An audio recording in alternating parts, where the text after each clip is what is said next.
Bonne année. Bienvenue sur cette vidéo. Aujourd'hui, je vais te parler du Traxxas TRX4. Une machine que j'ai eue pendant quelques années, qui m'a vraiment procuré des sensations exceptionnelles à moi, ma femme et même mon fils.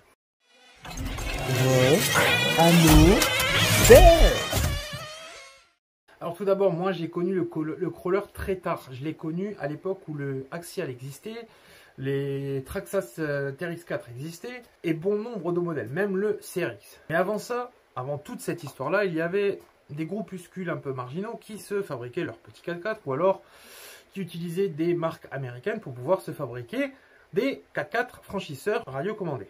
Axial est donc arrivé et a un petit peu expliqué à tout le monde comment était fait un crawler.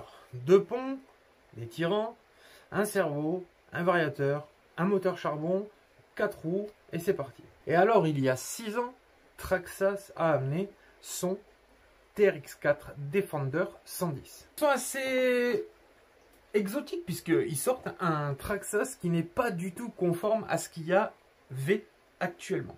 Pour vous dire, en fait, les châssis de base sont grosso modo en 313 mm. C'est une norme qui s'est installée. Mais Traxxas, ils arrivent et ils sortent un 324. Déjà là, les aficionados, pourquoi déjà pourquoi plus long? Mais c'est vraiment sous-estimé Traxxas. Les ingénieurs Traxxas, comme vous le savez, sont sûrement les meilleurs mondiaux dans le RTR. C'est même pas sûrement, c'est sûr. Et ils nous ont toujours pondu des perles quasiment à chaque modèle. Pour citer le X-Max, le Max, le R-Evo, même si c'est vraiment de la merde, c'est complètement ingénieux. Et donc le Traxxas TRX4. Il est vrai que si tu mets un Defender 110 sur un 313 mm, on dirait un cube. Il n'est pas vraiment très réel par rapport à la réalité. Et à partir du moment où tu rallonges uniquement le châssis, alors là, le design de la voiture éclate. Le réalisme est là, c'est juste magnifique. Traxxas est parti sur un 4x4 qui, de base, dans la réalité, le Defender 110, est réputé pour passer partout. Et c'est vraiment vrai. Il a un croisement de pont pas si exceptionnel que ça, mais son centre de gravité est tellement bas qu'il passe partout. Pour revenir au modélisme, la première fois que j'ai vu un Traxxas TRX4, c'était avec RC Life, dédicace à lui. Si t'es pas abonné, abonne-toi. Et j'ai complètement halluciné. Je ne connaissais pas la marque des pneus, je ne connaissais pas cet engin. Je l'ai vu grimper de partout avec des caisses de partout. C'était juste magnifique. Il était doux, coupleux, presque rapide et fiable. Traxxas, quand ils sortent leur TRX4, ils n'ont pas que ça. Ils ont des innovations à l'intérieur de la voiture. Première innovation, le pont portique. Alors qu'est-ce qu'un pont portique? Je vais d'abord vous montrer un pont traditionnel qui est ceci. Voilà. C'est équipé d'un différentiel bloqué. Donc en gros, on a les roues avant qui tournent en même temps et c'est bloqué. Vous avez des fusées et un porte-fusée avec des roulements.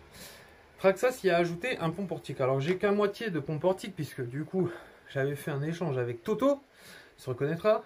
Et donc le portique, comme vous le voyez, fait redescendre les roues de quelques centimètres, quelques peut-être millimètres.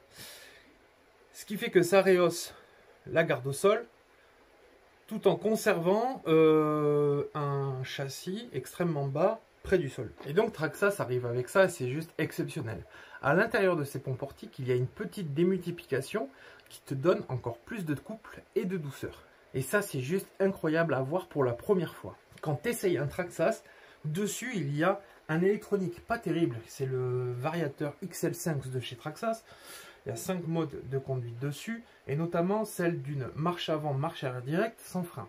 Très très pratique pour le crawler, puisque les aficionados utilisent la marche avant et marche arrière directe, ils n'utilisent pas le frein. Traxxas laisse quand même une option avec un frein pour donner un peu plus de réalisme au franchissement. Ils ont doté leur TRX4 d'un moteur 21T. Ça aussi, c'était à part. Puisque ces fameux aficionados ajoutaient des gros moteurs charbon, par exemple 55T, avec énormément de couple, ce qui faisait qu'ils avaient énormément de force dans la roue. Mais Traxxas, lui, met un 21T. Pourquoi? Eh bien, il se trouve que cet engin, avec un 21T, a de la vitesse, mais a aussi du couple. Et je pense que c'est un très bon rendement calculé pour la sortie de l'engin. Le moteur passe dans une boîte de vitesse qui elle-même est démultipliée en 2 vitesses, une courte, une longue, puis repartent dans les ponts dans une couronne et un pignon d'attaque. Elle aussi peut être modifiée, sachez-le, pour pouvoir modifier le couple à la roue. Et ensuite, pour un véhicule de base, partez sur la roue, mais non, Traxxas a rajouté encore une boîte de réduction un pignon, puis un autre, puis la roue. Ce qui te donne une force amplifiée avec un petit moteur. Ça reste une mini révolution. Et en plus de ça, c'est super bien fait. Le châssis ressemble à un vrai châssis. On peut y ajouter du poids, des options, des LED, un logiciel qui va te permettre de voir si ton engin est trop penché. Tu vas pouvoir régler ta direction et en plus de ça, amplifier. C'est un RTR. On ne parle pas d'une machine optionnée, on parle d'un RTR. Remis en contexte de ce temps-là, c'est exceptionnel. Et alors, c'est simple, les gens ont vu cet engin, et en vrai, pas la première année, mais la deuxième, troisième, il a commencé à cartonner.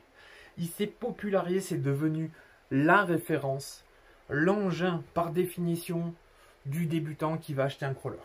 Alors, pour les aficionados, c'est différent. On a quand même une excellente base, et ils ont optionné cet engin et ils ont remarqué qu'il était extrêmement performant. Donc du coup, il ne faisait pas partie des classes 1 ni 2. C'est un classe 3. Si vous ne savez pas ce que c'est que les classes, je ne suis pas un spécialiste, mais classe 1, c'est la maquette. C'est-à-dire vous prenez la maquette d'un Jeep, vous la posez, vous mettez un moteur dessus, vous roulez. Il n'y a pas de cheat. Et quand je dis il n'y a pas de cheat, il n'y a pas de triche. Les pneus sont d'origine et ci et là. C'est un classe 3 qui est vraiment magnifique. C'est un classe 3 que tu peux transformer quasiment en classe 1, même si les mecs du métier te diront toujours non, non, c'est un classe 3. Ouais, mais il est quand même vraiment réel. Ouais, mais c'est un classe 3. C'est bon. Les pneus Canyon Trail déjà. Alors, les pneus Canyon Trail. Les pneus Canyon Trail. Les pneus. Alors, malheureusement, la source que je vais te citer, elle est pas sûre, puisque je ne l'ai pas eu de vive voix. Mais bon. Les pneus du Traxxas TRX4, je l'ai déjà dit, ont été dessinés par Pitbull. Et il est vrai que quand tu prends un Pitbull, d'ailleurs à l'époque il y avait un Pitbull qui était extrêmement ressemblant, ou alors Traxxas est très grandement inspiré. Si vous voulez, le pneu Pitbull, il a une gomme vraiment spécifique. C'est une gomme qui lui permet d'avoir quasiment autant d'adhérence sur le sec que sur le mouillé, mais sur le bois. Pas sur la pierre. Et franchement, j'ai essayé sous la pluie. Ça glisse, mais ça tient. Tu prends un autre pneu, n'importe, hein, le Airax, ce que tu veux. Bon, le Airax, il peut se préparer très bien. C'est pas pareil. Le Canyon Trail est vraiment exceptionnel. Et Traxxas a mis d'origine un pneu Canyon Trail sur son engin d'origine. Donc déjà, quand tu achetais un Traxxas TRX4, même si à l'époque on n'était pas forcément conscient de la qualité de ce pneu en France, eh bien, c'est juste énorme. En plus de ça, si tu n'es pas au courant, mais c'est vrai que cette vidéo s'adresse aussi aux débutants, et beaucoup aux débutants d'ailleurs, le pneu, il peut même se moder, on appelle ça moder. On va faire des petites entailles sur les crampons du pneu pour pouvoir grimper la roche. Parce que oui, ce pneu, il est bon un peu partout, mais pas sur la roche. Pour la roche, il faut, si vous voulez, des petits pneus à picots, c'est fabuleux. Les petits picots qui adhèrent comme des petites ventouses et qui montent les rochers, ça marche très bien. Le grand crampon, ça marche pas. Donc en fait, on fait des lamelles, plein de petites lamelles sur les crampons. On retire un grand crampon du pneu et du coup on a un pneu pour la roche. Alors ça marche, c'est bien, ça marche bien même par rapport à d'autres pneus, mais on n'est pas sur du Proline Airax. On s'est un petit peu éternisé sur le pneu parce que vraiment c'est quelque chose de très très bon sur le Traxxas TRX4. On pourrait très bien aussi s'attarder sur les kitlets qui existent même d'origine qui sont vraiment très beaux et vraiment très chers. On pourrait aussi s'attarder sur les options Traxxas en alu qu'ils ont fait pour leur pont, dont j'ai pu bénéficier quand même de quelques fusées et j'ai monté ça et c'est vraiment hyper bien ajusté, fiable, avec une anodisation qui dure longtemps, même très longtemps. Voilà pourquoi vous payez les options Traxxas très cher. Enfin bref, c'est quand même un engin qui sort à l'époque à 549 €. Aujourd'hui, je ne sais pas à combien il est, je vous le mets en image, mais c'était pas donné. On avait quand même un bonus dessus, c'est que l'engin était équipé d'un pont débloquable. C'est pour ça que j'ai fait toute cette explication avant là, pour en arriver là, parce que ça c'était exceptionnel.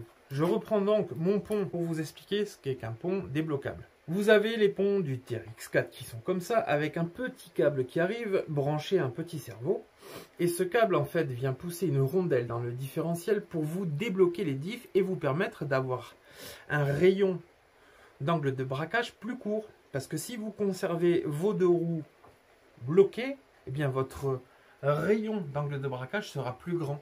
Si vous débloquez votre différentiel, le rayon d'angle de braquage. Ah, je vais prendre cher. L'angle de braquage sera plus court. Pourquoi?